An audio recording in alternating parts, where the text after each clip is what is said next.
प्यारे विद्यार्थियों, SV children Rawla के शिक्षण संस्थान में आपका स्वागत है और आपको लगातार वीडियो दिए जा रहे हैं। तो कक्षा 8 के विद्यार्थी विषय सामाजिक विज्ञान की इस जो नई किताब बदली है उस पर हम अध्ययन कर रहे हैं। हमारा अध्याय चल रहा है दूसरा और उस अध्याय का नाम है व्यापार से लेकर कंपनी की साम्राज्यवादी नीति। कैसे कंपनी व्यापार करने आती है और धीरे धीरे हमारे पूरे भारत पर अधिकार कर लेती है। हम धीरे धीरे पढ़ रहे हैं ना, मैसूर में टीपू सुल्तान को जीत लिया और क्षेत्र जीत लिए, बहुत सारे क्षेत्रों पर, बंगाल में प्लासी का युद्ध, ये सारे पढ़ लिए। आज हम पढ़ेंगे मेन मुद्दा मराठों से लड़ाई।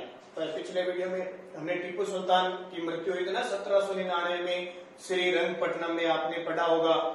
इससे पहले हमने बंगाल में जो सिराजुद्दौला था उसको हराया था प्लासी के युद्ध में, फिर हमने बक्सर का युद्ध लड़ा था, ठीक है, सबको हरा दिया। आज हम बात करेंगे मराठों से लड़ाई। मराठे जानते हो, मराठे महाराष्ट्र में थे। मराठे कहाँ थे? महाराष्ट्र में थे, हिंदू थे। अब क्या हुआ, जैसे जैसे मुगल कम होने लगे तो अंग्रेजों ने सोचा अब हम अधिकार, ऐसे मराठों ने सोचा हम अधिकार कर लेंगे और दिल्ली है ना, दिल्ली पर कब्जा कर लेंगे। लेकिन क्या हुआ, आज तक तो क्या अंग्रेज मराठों से डरते थे। किससे? मराठों से अंग्रेज डरते थे कहीं हमें भारत से बाहर न ला दें, क्योंकि मराठे क्या करते थे, लूटपाट करते थे खूब, और जिस जगह पर भी आक्रमण करते थे उसको तबाह कर देते थे। तो अंग्रेजों को डर था। लेकिन क्या हुआ, अचानक 1761 में पानीपत की लड़ाई में मराठे हार गए। 1761 में कौन सी लड़ाई हुई? पानीपत। पानीपत का मैदान कहाँ पे? हरियाणा के अंदर है। कहाँ पे? हरियाणा के अंदर है। पानीपत की लड़ाई में मराठा हार गए और ये अंग्रेज देख रहे थे। अंग्रेजों को इतने दिन लग रहा था कि मराठे बहुत ताकतवर है, लेकिन अब लगा मराठे तो हार गए। किससे हारे थे? एक अफगानिस्तान से आया था अहमद शाह अब्दाली, उससे हारे थे। अब अंग्रेजों को लगा मराठों को तो हम भी हरा सकते हैं, वो हरा सकते हैं तो हम भी हरा सकते हैं। तो मराठों, अब क्या हुआ, मराठे हार गए तो मराठे कई राज्यों में विभक्त हो गए।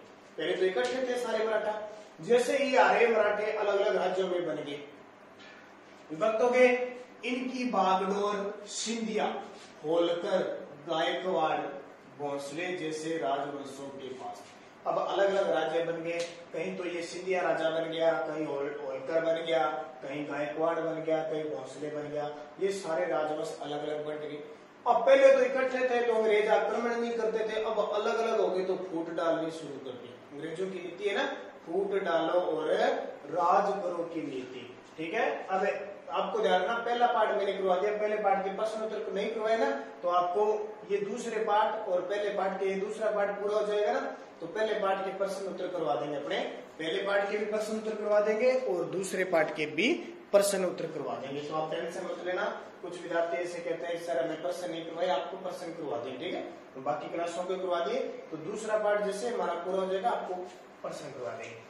अब देखो, ये राजवंश हो गए सारे एक पेशवा के, यानी एक राज्य मंत्रिमंडल का प्रधान होता था, पेशवा के सदस्य थे। ये सारे के सारे एक पेशवा के सदस्य थे। महादजी सिंधिया, कौन है?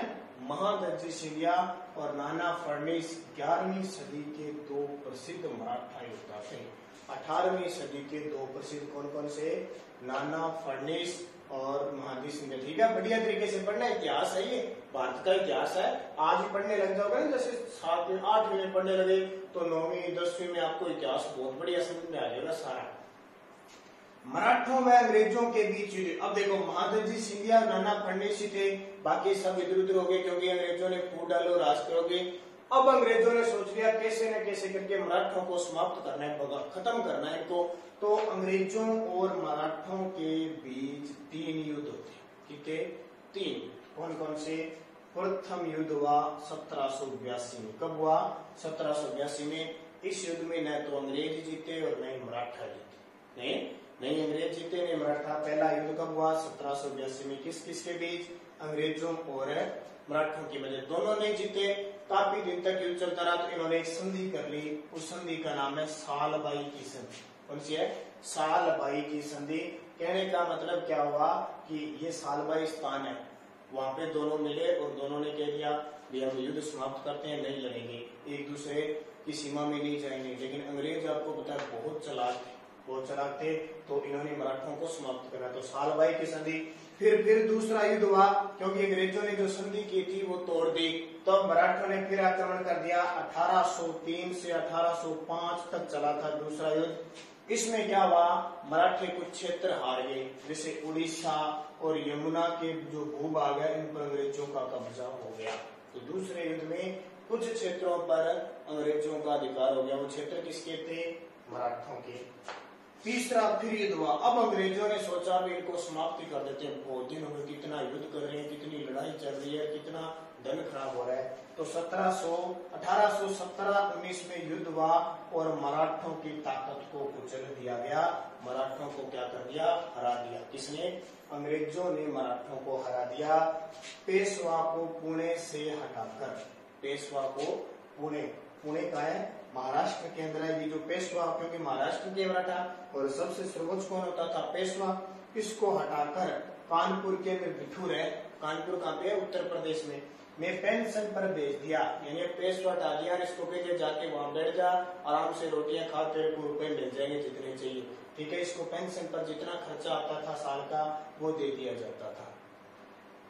विंध्य के पश्चिम दक्षिण के पूर्व भाग पर अंग्रेजों का कब्जा हो गया। जैसे मराठों को हराया, जो महाराष्ट्र का क्षेत्र था उस सब पे किसका कब्जा हो गया, अंग्रेजों का। अब देखो सारों को हरा दिया, बंगाल वगैरह सबको हरा दिया।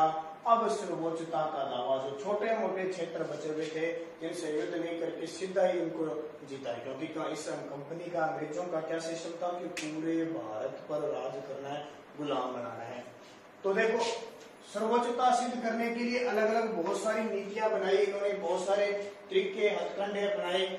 फिर क्या हुआ कि 19वीं सदी की शुरुआत में अब कंपनी ने आक्रामक नीति बना ली और एक गवर्नर जनरल आया, लॉर्ड हेस्टिंग्स, जो 1813 से 1823 तक गवर्नर जनरल रहा। कौन है, लॉर्ड हेस्टिंग्स। मैं आपको तस्वीर दिखा देता हूँ, ये है लॉर्ड हेस्टिंग्स, ये चित्र है ना, ये हमारा गवर्नर जनरल बनकर आया और इसने सर्वोच्चता की एक नई नीति अपनाई। कौन सी, सर्वोच्चता की, सर्वोच्च होना है हमें पूरे भारत में, हमारी चलनी चाहिए सब जगह की तूर। लेकिन फिर भी क्या हुआ, कई जगह बाधाएं, बहुत सारे ने युद्ध लड़े, कई जगह हारने भी पड़े, लेकिन कुछ समस्या ऐसे आ गई कि बहुत सारी जगहों पर ये सर्वोच्च साबित होने उसके बहुत बड़ी मुश्किल है, ठीक है।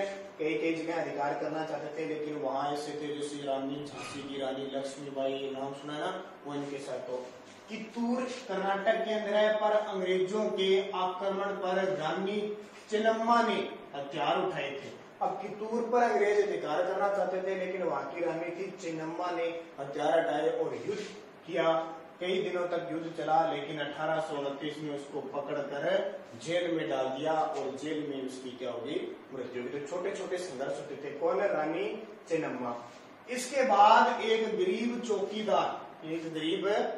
चौकीदार रायना ने प्रतिरोध जारी किया। इस रायना ने भी अंग्रेजों से युद्ध किया कि हमारे क्षेत्र पर अधिकार नहीं करना है, लेकिन इसे भी 1830 में क्या कर दिया गया, फांसी पर लटका दिया गया।